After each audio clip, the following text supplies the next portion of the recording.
Kung may problema, gagawin ko ng paraan. Dahil hindi lang oras at pagod mo ang pinuhunan mo, di ba? Pati puso't kaluluwa mo, di ba? Dahil ginawa mo yun para sa isang taong iniisip mo na may tiwala at paniniwala sa'yo, di ba? Na kung magkakamali ka man, iniisip mo na bibigyan ka niya ng pagkakataon na itama yun. Kasi pinaniwala ka niya, mahal ka niya, na mahalaga ka sa kanya, na iisa ang pangarap niyo, na pareho kayo ng tinatanong na buhay, di ba? Kailangan mong malaman kung bakit isang umaga pagising mo biglang nagbago lahat. Bakit wala na siya? Bakit mag-isa ka na lang?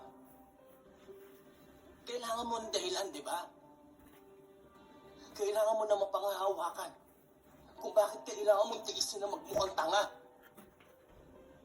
Na magmukha kang tae sa paningin ng tao. Sa paningin mo, sa sarili mo. Kasi hindi mo alam kung paano eh. Hindi mo alam kung kailan. Hindi mo alam kung ano nangyari. Kung anong mali sa'yo. Bakit kanya iniwan? Marco.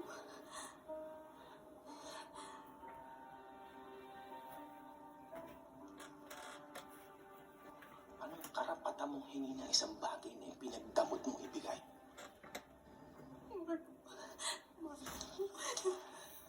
I deserved an explanation. I deserved an acceptable reason. Marco, I'm sorry. O bakit nga?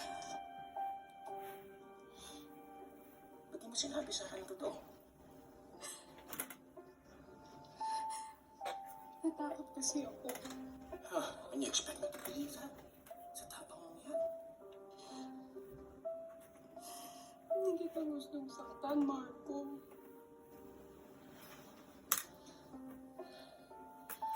I almost died.